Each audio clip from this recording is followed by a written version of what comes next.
Hello and welcome to the Warhammer Podcast, episode 99. I'm your host, Brad. This is my co-host, Eric. How's it going? And we've got a very cool episode this week. I have wanted to do this for quite some time. It's a sequel episode of sorts. It's been about 8 months since we covered the Psychographics and how you can use them to pick your army. And we almost skipped doing that episode to do this one instead back then, but we thought that was a more important conversation. This one's more for us. This is Vorthos and the lesser known Melvin, which are not psychographics, which we will get into, and how they relate to your enjoyment of Warhammer in general. Pretty excited to talk about this one. It's definitely a designer-oriented one for the two of us, so let's just kind of jump into it. But first, we need to do some quick news. Over the weekend, anyone who got the faulty objective markers should have received an email. That will be how you can get either a refund or get the new objective marker sent to you once they're made, which again is probably at least 8 weeks out still before they're even shipped, just so you know, like minimum. If you haven't gotten it, please check your spam, because it might have been flagged. It shouldn't have, but just take a quick look. And if you haven't gotten it for some reason, the show's email is thepoorhammerpodcast@gmail.com.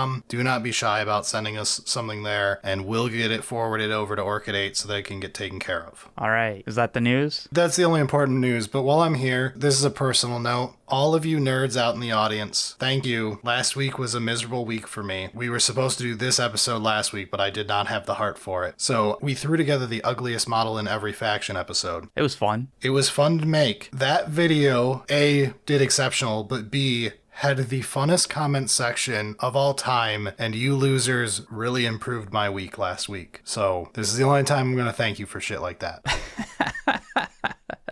Wow. I had a very bad week, and you guys were somehow a positive influence. Yeah, it was awesome to learn that the Vindicator is based on the Sturm Tiger. Thank you, everyone, for letting us know that.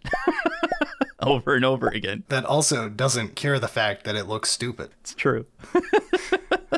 But thoroughly enjoyable comments to read through. Yeah, so let's get into our actual topic. Sounds good.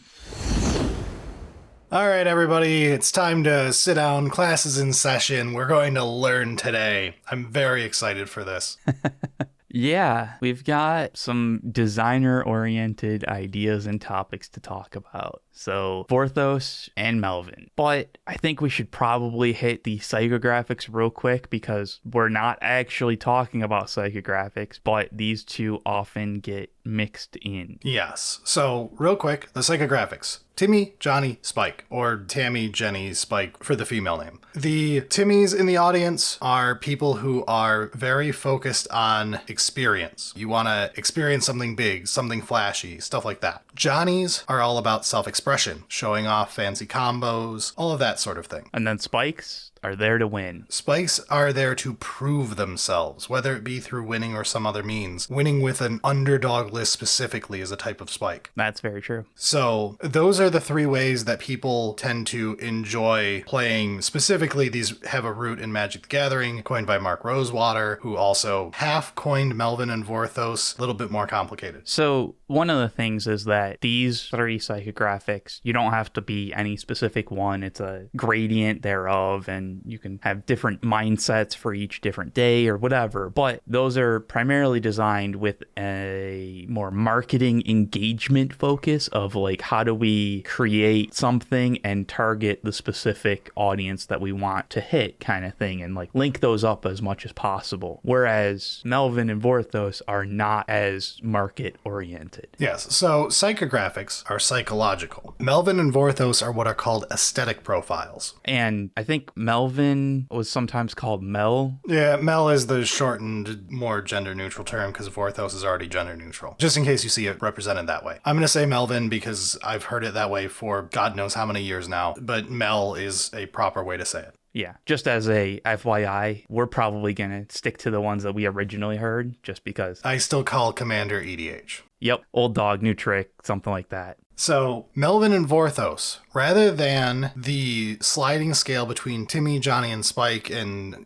being more of a Spike Johnny or more of a Timmy Johnny or a very Timmy-oriented person, Melvin and Vorthos are not about why you enjoy playing a game. They're about what you enjoy aesthetically. They are also not two combating beams. It's not a sliding scale between being a Melvin or a Vorthos. It is two separate things where you can have, I am heavily Vorthos and heavily Melvin, or I am low Vorthos and heavily Melvin, or, any combination thereof. Few people actually play games that they're anti-Vorthos and anti-Melvin because... that would be apathetic. You would have zero interest. So you just wouldn't play it. So usually there's, you're on at least some of the positives for it. But yeah, it's interesting because when we originally were introduced to this from Mark Rosewater, he talked about it as like a perpendicular axis kind of thing of like Melvin on one side, Vorthos on another. And then like you can still be your Johnny, Spike, Timmy. But realistically, it isn't an either Melvin or Vorthos.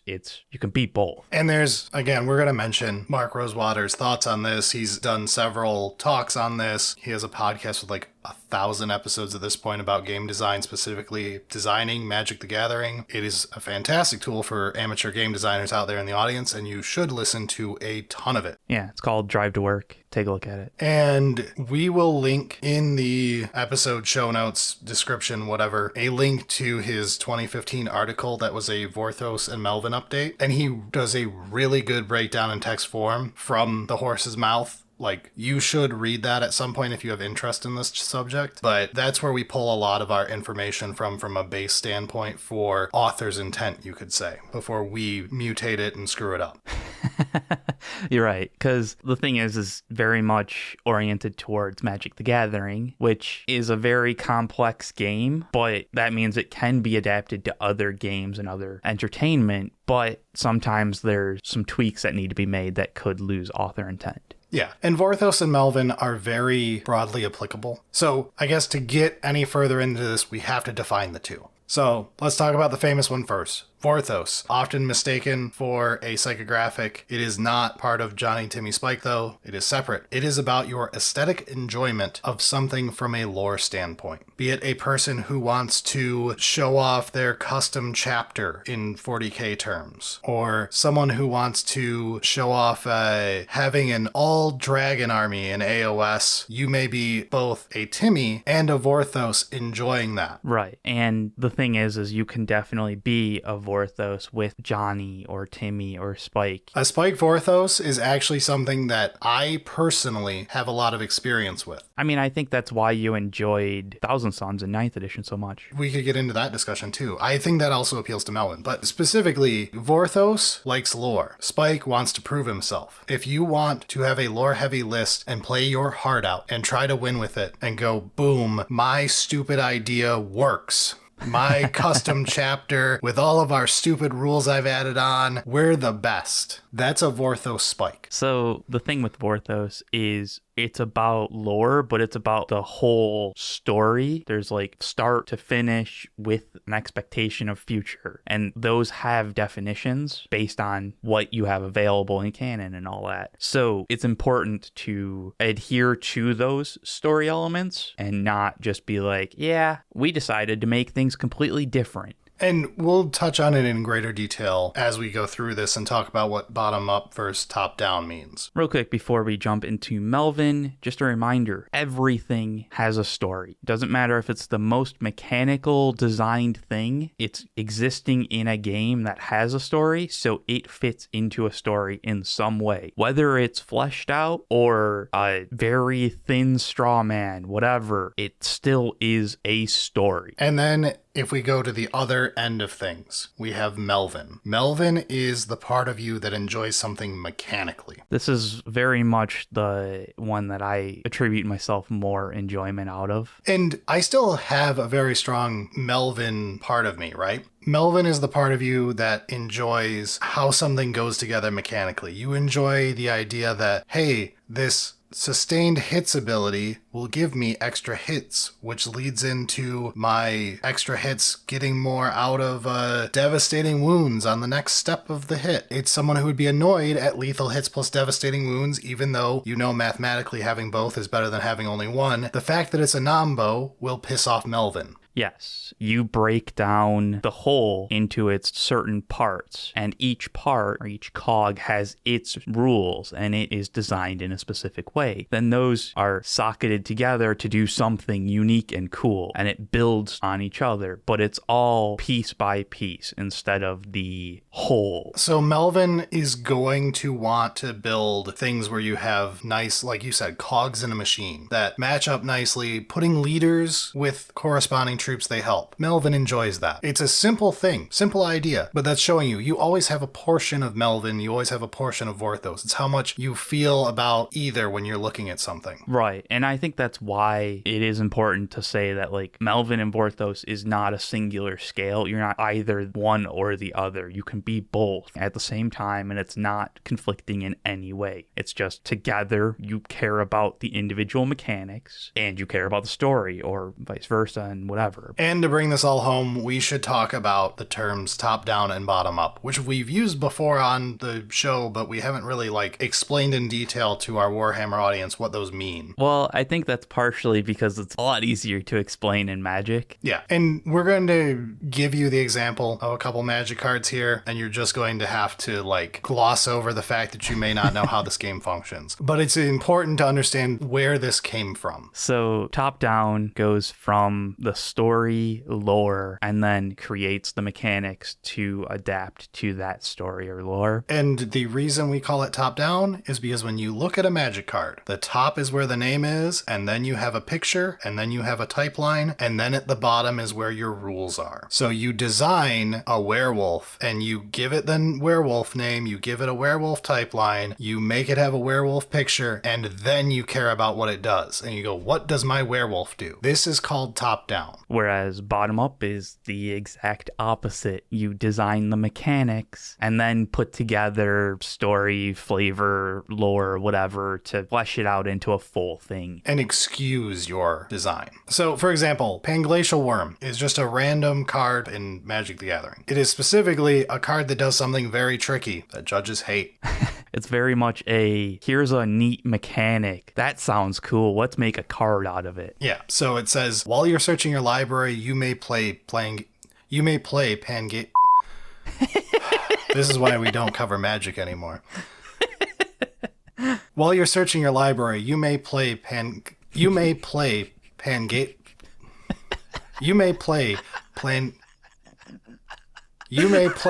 Panglacial Worm from your library. I'm not doing it again. Whatever was in that is what we're keeping.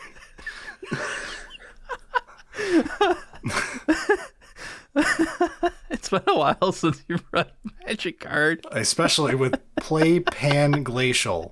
Holy shit. Play Panglacial. Play Panglacial. Play Panglacial. While you're searching your library, you may play Panglacial Worm from your library. Yeah, so this is a very unique and off-the-wall mechanic that, judges hate dealing with it because it interacts in such a weird way. And then it was one of those that they had to come up with the rest of a card. And so they're like, let's make sure it's not a really low drop and make it so that it's a pain in the ass to actually cast so that people maybe won't play it. Yeah, why is a Panglacial Worm working this way? It doesn't matter. That wasn't the point. The point was to mechanically find something interesting. Whereas to do a classic top-down thing, one of my favorite go-tos is always Innistrad, which has a whole history in Magic of being a very important top-down plane. A random card from that I think of sometimes is Cloistered Youth, which is supposed to be the possessed girl horror trope. It starts out as Cloistered Youth, a white creature, small, you're doing everything to represent this is just a random schoolgirl, right? And then you can transform it, and then it becomes the horrifying monster, a 3/3 that hurts you as long as it exists, as a possessed unholy fiend. And its creature type goes from human to horror when it does this. Sorry, we're talking about Magic, and this is a Mark Rosewater respecting episode. Horror. It's a good thing we're late enough in YouTube that... So yeah, this is very much take the story and then make the card mechanics tell the story. correct. You know what you want from a story and you build your card around that fact. So those were very magic-oriented examples. One thing is, fundamentally, Warhammer is more Vorthos-based than other games like Magic. That's specifically because Warhammer models have to be, assembled and painted before, actually getting to play the mechanics. So you have this whole art aspect. And when we get to the rules, we all know how airtight Warhammer's rule system is. That's true. It's not Turing complete. LVO is this weekend. It has a very short FAQ specifically for LVO to cover all of the holes in competitive rules. We'll be doing a discussion about competitive Warhammer one day that will not be kind to it.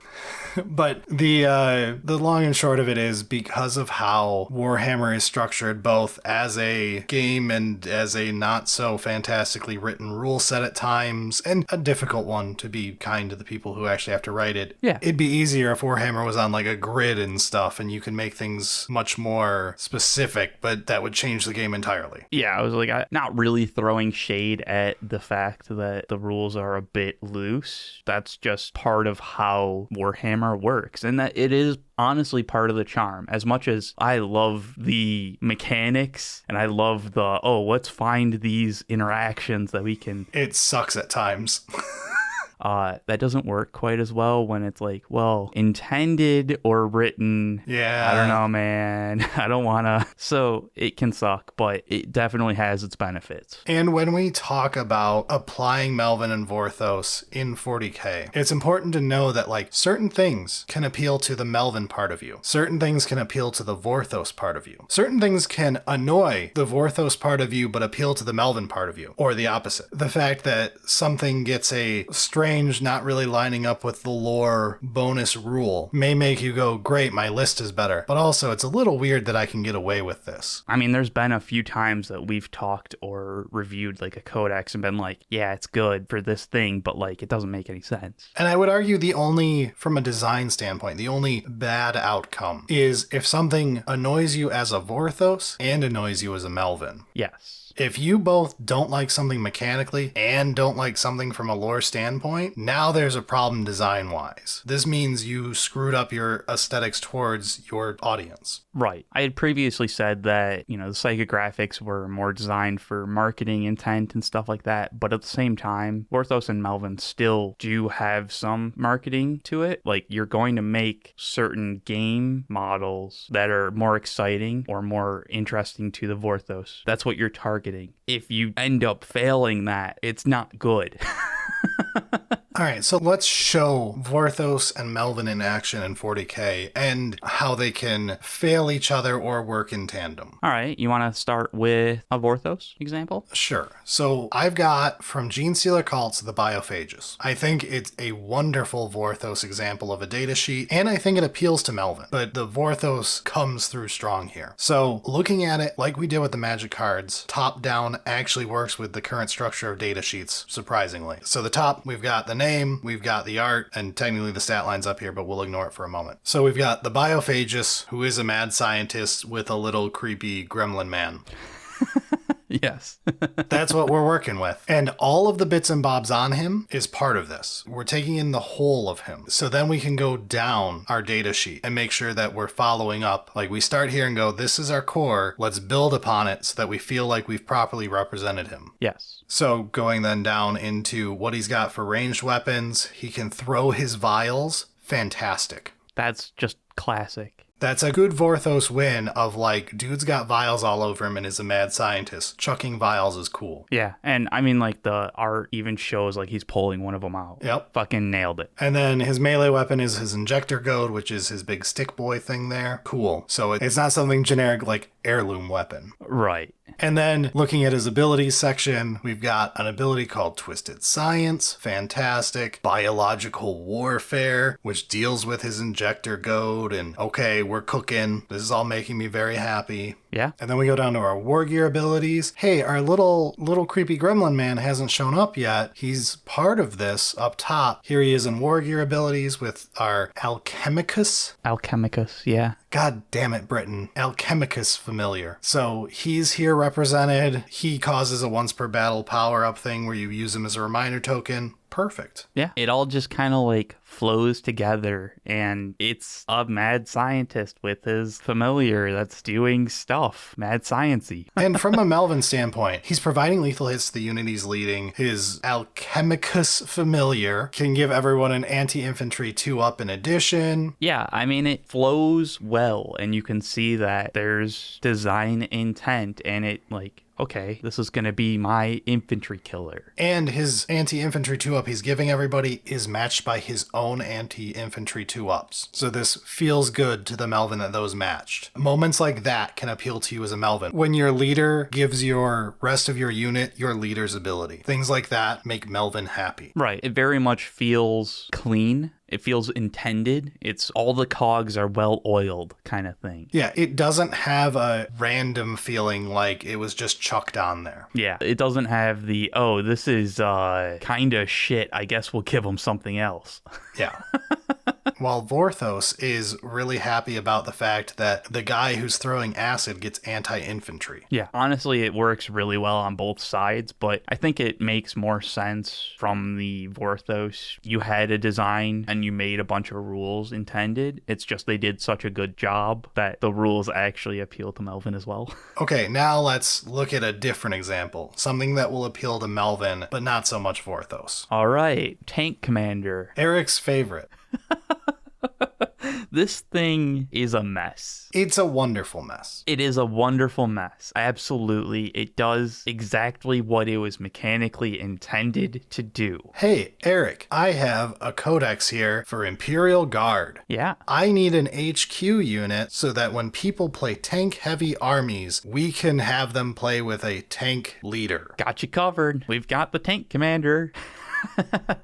So we start mechanically and work our way up to an excuse to make what we want. And because you can have so many different options on your tanks, we had to make sure that you get all of those options on this one as well, because it needs to be able to fit into your theme mechanically. Yeah, it's not the cleanest looking, and it's so non-important at the top, they don't even bother with an art, because it is literally you take a tank, you stick half a little dude on top and go, this tank is more important, it's the HQ. Yes. It's here for Melvin. It is here because you need it mechanically and want it mechanically. There is still some that you can do Vorthos side of like, all right, I'm going to create the story for this tank commander, you know, because this is the armored guard chapter, whatever that I created. And I'm going to make sure that the tank commander has these loadouts because it fits thematically or whatever. But like the tank commander exists to fill out a mechanical list. So let's look at something that will annoy you as a Melvin, but makes you happy as a Vorthos. Happy is in air quotes. Okay, let's see where you go with this.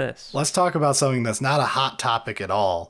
Old Marines versus Primaris Marines. You're not biased at all. It was at the beginning of 10th edition, the whole, we're doing away with Primaris as a keyword. No longer do you have Chad Primaris and Virgin Firstborn. I know exactly where you're going with this now. This is the one that we had to actually point out to Bricky. There is a single hilarious holdover. The Rhino, the beloved Rhino. Memes galore. It's a transport for Space Marines. Primaris doesn't exist anymore. The problem through 8th and 9th was the Rhino couldn't carry your new shiny Primaris models, but you loved your 40-year-old Rhino. I mean, to be fair, it was kind of bullshit. It's a transport. Come on. It's a little bullshit that it could still hold this many infantry when the last time a Rhino model could hold that many physical infantry within it was like the 2nd edition metal sculpts that were super tiny. Anyway, the Rhino has a transport capacity of 12 infantry models. Oh, cool. So I can finally transport my Primaris, right? It cannot transport jump pack. Well, that's fair. Wolfen, okay, they're like jump packs. Anything in Phobos, Gravis, Centurion, Terminator, or Tacticus. Wait a second.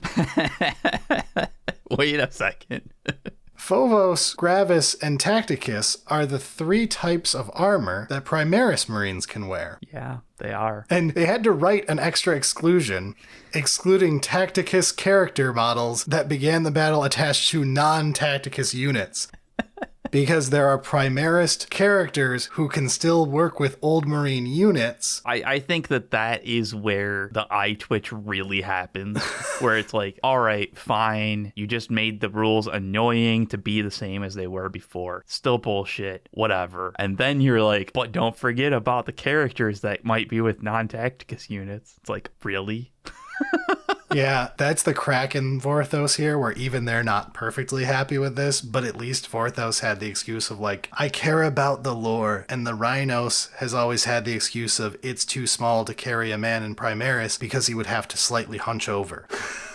All right. Yeah. I see what you're saying of like, it's not perfect on Vorthos, but like there's kind of an excuse. But the Melvin part of you hates that this still exists in this one singular case. This is not clean design. This is ugly bandaging. All right. So we gave a couple examples. And before we continue on, I just want to say none of Vorthos Melvin is faction specific at all. We had previously talked about the psychographics and we're like, maybe you'll like this army more than that other army because you're spike oriented or whatever. That is just in the trash when it comes to Melvin and Vorthos. There's no faction specific thing on it at all. Yes, Melvin and Vorthos will be at a much smaller scope. You'll feel it datasheet by datasheet, model by model, and how they interact with their datasheet. That's where you'll feel it. You'll feel it in your sub-faction rules. You'll feel it in stratagems. And most of that's because you either feel it there or you feel it at like the grand scale of Warhammer itself. And if you don't like that, then you're not listening to this podcast or playing Warhammer.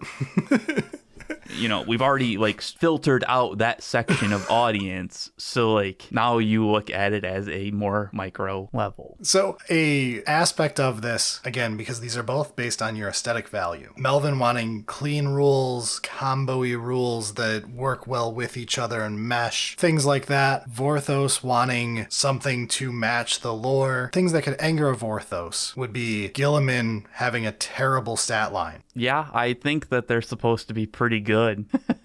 Maybe the Stompa is only like a T4 5-wound model, even though it's giant.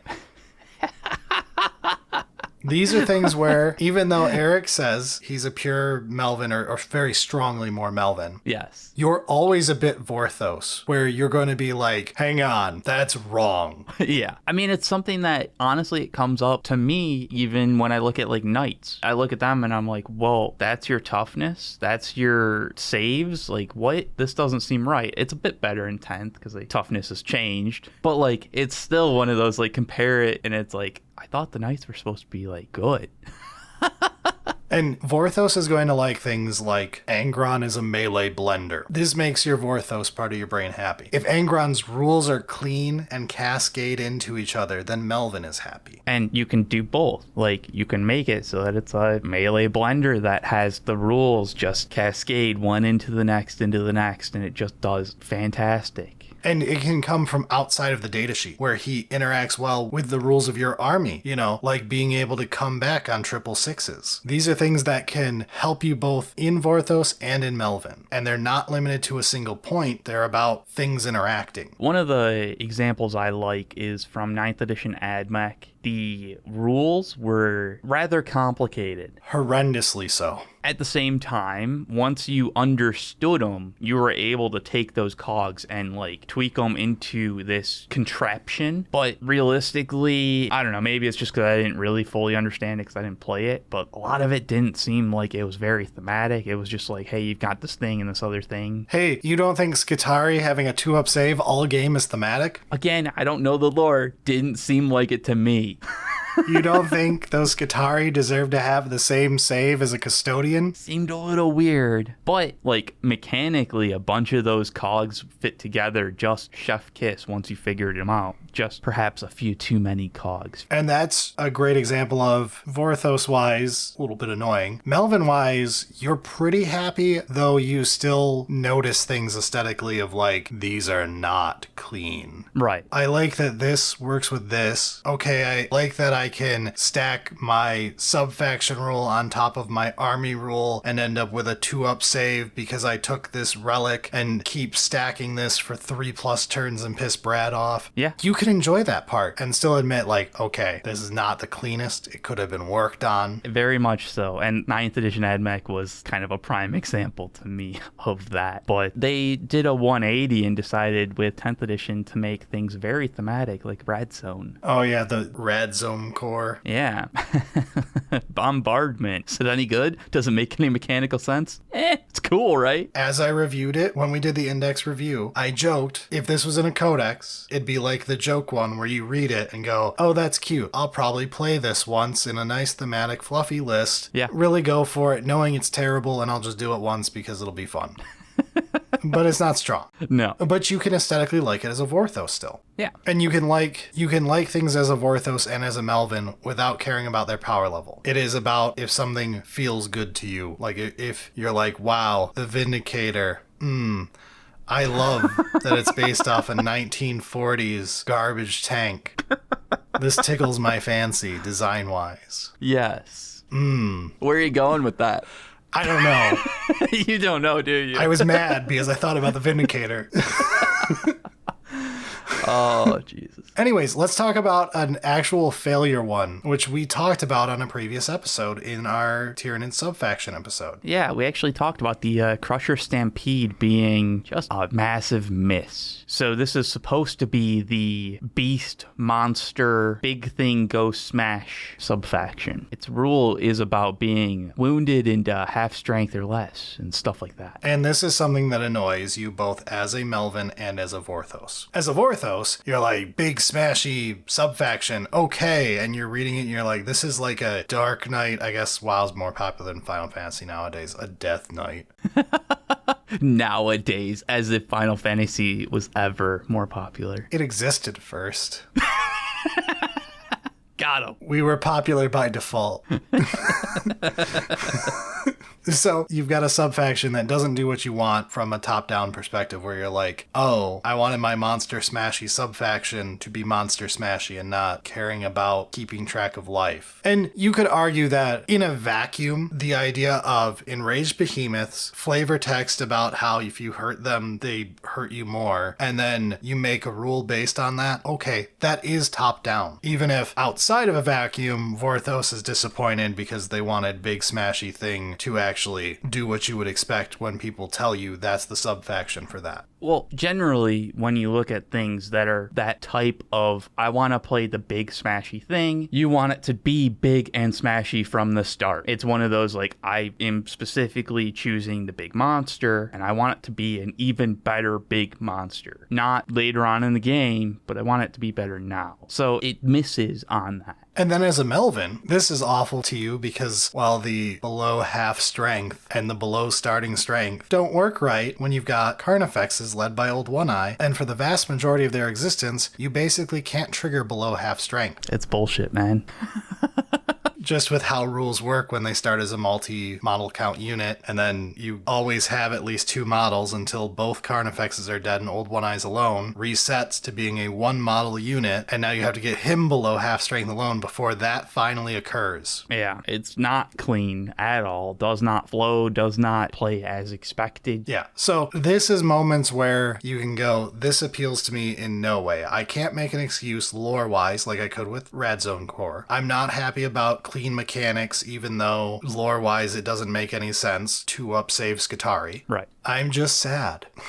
And like I said, when you design things that are perhaps one or the other more focused towards either Vorthos or Melvin, and you miss hard, and it becomes very, very obvious. And before my salt gets us angry comments of people misunderstanding, while the 2-up save Skitarii is a funny joke of bad Vorthos, I see the problem in 10th edition with AdMech, where a Skitarii should not feel like it is just a shiny Cadian. Right. It's supposed to be a bit specialer than that. And to talk about it further, another datasheet in 10th edition that was a little divisive when it came out is Gaz. Yeah. It can both appeal to you Vorthos-wise in one way and annoy you in another. So, Vorthos-wise, Makari being the immortal Grot, very funny that he has a 2-up save and that you can just take the save on him forever until you finally start hitting Gaz, and it makes him feel a little more immortal. Okay, cool. Plus for Vorthos. Down for Vorthos is that Gaz was nuked to oblivion and is nowhere near as badass as he is in lore. It's very much like, I thought Gaz was supposed to be like Primarch level badassery. He flat out is, as someone who has read the Gaz book. And, he's not bad. Like, I can't say that his data sheet is bad, but they're not the same.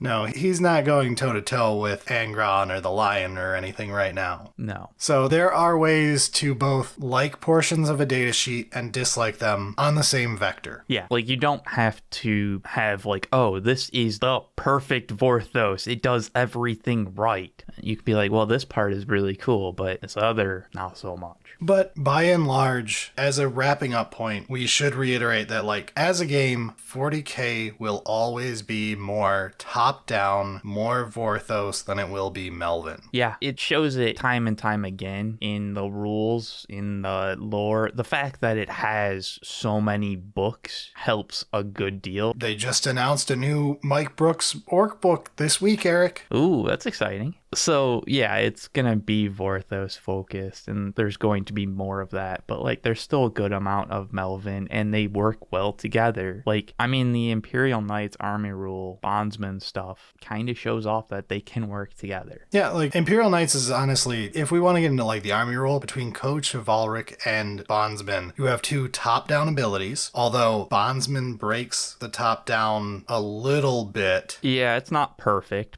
Because mechanically it is better for Melvin to do so, and honestly, it is better for the game that it does so, and now that they nerfed it as of the time of this recording before they unnerf it in any way. Yeah, right. Just in case that happens in a week. Bondsman is now technically more Vorthos, but probably worse for the faction in doing so by not buffing the parent knight and only buffing the bondsman who is supposed to be, you know, the learner in this case. Yeah, but it's all there, so the two work well together and they show the story. Yeah, and you can find this in a lot of army rules. You could say that things like the infinite character building in Thousand Suns in 9th edition, basically my love of Thousand Suns, both tickles the Melvin part of your brain and the Vorthos part. Vorthos because you can build the perfect character for the backstory you have. It basically let you be the game designer. Yeah, it was Build-A-Bear. Yeah, you could just end up building your perfect character that you're like, this is my guy, he has this backstory, that's why I chose X, Y, and Z on him. And from a Melvin standpoint, you can just go ham and go, I'm going to design the perfect psyker for this scenario for my specific list. He's going to accent the powers I have on my other ones and the correct artifact and warlord trait to match the powers I gave him. All of this summing together and making the Melvin part of your brain so happy. Yeah, where it's just, you know, this thing follows into this other thing, which cascades into this other thing, and it all happens perfectly. Yeah, and that's two different angles that the same thing appealed to you from. And that's kind of an ideal, is for something to be both good for a Vorthos standpoint, even when not perfect, and good from a Melvin standpoint, even when not perfect. Not everything will work that way. Vorthos will have to deal with the fact that every single Marine has a secret knife hidden in his bunghole. Don't forget about that grenade. Yeah, the grenade is further up there. Okay, just in case. They're minor complaints. And that's the thing. Honestly, a lot of it, when it comes to Vorthos complaints, are pretty minor. And the more minor they are, the better they're doing. You'll never get rid of them completely. Lore people are insufferable. Look at me. It's true. But there's also artist interpretation kind of thing when it comes to these. No two people are going to have the exact same representation artistically, so they're not going to feel the same Vorthos pull. You know, so it's subjective, but it's still important to think about when you look at the overall design and gameplay in general of, like, things are designed with intent And if you're starting to think like, oh, this would be better if, sometimes it's a good idea to take a step back and think about it in more ways than just your immediate ideas. There's more to it. And on that note, let's end our topic for the week. Yeah, I was going to bring up 10th Psychic, but let's not. Let's not. I hope you all learned something today and that you didn't get bored by this. This is a very fascinating subject for us, and I'm always afraid we get a little too rambly and have to rope it in a bit. Yeah, but I don't know. I enjoy these types of topics. To me, these are the most important episodes. Like, these are the episodes where we get to really give a lesson. Engage the brain. Yeah, look, speaking frankly, they're never going to be as popular as a friggin' tier list or something. But these are the episodes that are like our favorites to make. So I hope you all enjoyed it. If you're on the YouTubes, pleasantries and all that would be exceptionally helpful on episodes like this if you like them. Yeah, definitely let us know. I mean, we're going to do more of these eventually just because, like, it's our show and we do what we want to. True. But if other people are also excited about it, that's more reason to do more of them. And for anyone who is interested in like a time-sensitive topic of LVO stuff that's going on the week we record this, we're recording this as LVO is starting. The spoilers just went out. Eric and I did a little pregame before we recorded this episode proper where we looked at all the new models and talked about them with each other. We're just doing that as a random bonus content for patrons. They can go watch it on Patreon. It's not important. Nothing of value was lost. You didn't miss anything, but if you're the type to really want more of us, stuff like that is over there. That's it. Patreon.com/SolelySingleton. Again, it helps support us and keep Borrelio fed. All right, enough rambling though. It is time for us to get out of here for the week. Sounds good.